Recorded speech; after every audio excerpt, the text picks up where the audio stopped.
ایک حافظ صاحب فارغ ہوتے ہیں، وہ حافظ صاحب فاسق بھی ہوتے ہیں، فاجر بھی ہوتے ہیں، انہیں نماز کے مسائل نہیں آتے، انہیں نماز کے مفسدات کا پتہ نہیں ہوتا، انہیں صحیح وضو کرنا نہیں آتا، غسل کرنا نہیں آتا، اور وہ آ کے تراویح پڑھا رہا ہوتا ہے، مصلی پڑھا رہا ہوتا ہے۔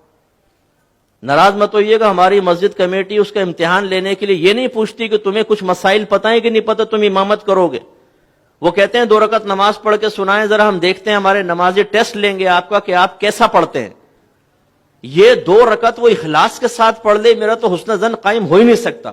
میرے استاد محترم کر لیں تو الگ بات ہے، میں تو کر ہی نہیں سکتا ہوں، کیسے کریں حسن ظن؟ وہ تو فل ریاکاری کے ساتھ پڑھے گا تاکہ لوگ متاثر ہوں اور میری جگہ بن جائے یہاں پر، اور پھر ہم اس کی خوش الہانی سے متاثر ہو کر مصلی اس کے حوالے کر دیتے ہیں، کیا پڑھا ہے جی قاری صاحب نے یار، 20 منٹ میں 20 رکعت تراویح ختم، واہ کیا بات ہے، یعلمون تعلمون یعلمون تعلمون یعلمون تعلمون، ختم صاحب۔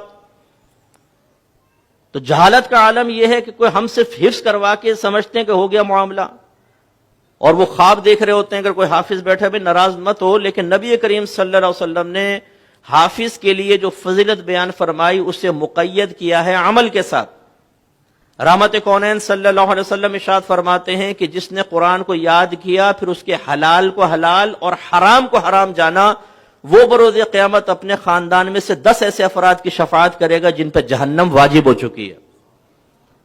تو یہ حلال کو حلال، حرام کو حرام جانا تو بیچ میں سے ہٹا دیا۔ جس نے قرآن حفظ کیا 10 کی شفاعت کرے گا۔ حافظ صاحب چھوڑے ہو کے گھوم رہے ہیں، یہاں تراویح پڑھائی، 27ویں میں شیو کر کے زمزم پہ پہنچے ہوئے بہنوں کی زیارت کے لیے، طارق روڈ پہ پہنچا ہوا ہے وہ یاترا کرنے کے لیے پوری رات۔ یہ حال ہے ہمارا۔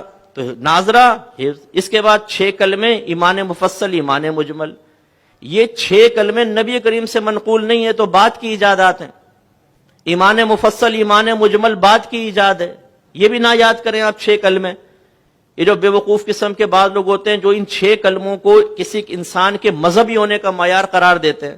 اچھا دوسرا کلمہ سناؤ ذرا، آپ نے سنا، ہاں ٹھیک ہے ٹھیک ہے ٹھیک۔ اچھا چھٹا کلمہ سناؤ، سنا دیا، واہ واہ ماشاء اللہ، وہی اس کلمے سے کیا ہوگا؟ اچھا ترجمہ پوچھ لو ذرا، رٹا ہوا ترجمہ بھی سنا دے، تشریح پوچھ لو ذرا، کچھ پتا نہیں۔ تو سمجھانا یہ مقصود ہے کہ ہم لوگوں نے اس وقت جہالت اتنی عام ہے، اور وجہ اس کی کیا ہے کہ ہم نے چند چیزوں کو دین کا نام دے دیا بس۔ ہمارے مدارس کے اندر جو حفظ قرآن کے اس میں بھی ایسے ہو رہا ہے کہ بچوں کو حفظ ناظرہ کروا دیا، اس کے بعد مسائل نہیں، نتیجہ نکلتا ہے کہ معاشرے میں جہالت کی وجہ سے بگاڑ پیدا ہوتا۔ سب سے بڑا بگاڑ علم کی کمی کی بنا پر ہے۔ آپ کے نبی کریم صلی اللہ علیہ وسلم نے فرمایا طلب العلم فریضۃ علی کل مسلم، علم کا حاصل کرنا ہر عاقل بالغ مسلمان مرد و عورت پر لازم ہے، لیکن چونکہ ہمارے اندر ایک تحریک بغاوت اٹھ چکی ہے، آج اگر آپ کی گورنمنٹ آف پاکستان یہ اعلان کرے کہ جو فرض علوم سیکھے گا اس کو فرض علوم کے بینیفٹ ملیں گے پر منتھ 1 لاکھ روپے، جو اس فرض علوم کا حامل ہوگا ہر مہینے 1 لاکھ روپے بینیفٹ ملے گا، وظیفہ ملے گا۔ آپ دیکھیں ہم میں سے ہر ایک ڈھونڈ رہا ہوگا یار فرض علوم ہے کیا، ہمیں بتاؤ کیا ہے فرض علوم۔ لیکن جب اس کا اعلان نہیں، آپ کے نبی نے فرمایا علم حاصل کرنا فرض ہے، تو ہم اتنی بھی زحمت گوارا نہیں کرتے کہ گھر کا سرپرستی کم از کم، بیٹا ہل نہیں کرتا، ایسا نہ اوپر چلے جاؤ تم سیدھے شوں، تھوڑا سا جم کے بیٹھ جاؤ، نہیں ہل رہا ہو، ڈسٹرب کر رہا ہو۔ تو گھر کا سرپرست بھی اس چیز کو سمجھنے کے لیے تیار نہیں ہے کہ مجھے علم سیکھ کر اپنے بچوں کو سکھانا چاہیے، وہ بھی بیچارہ ایسے ہی ہے۔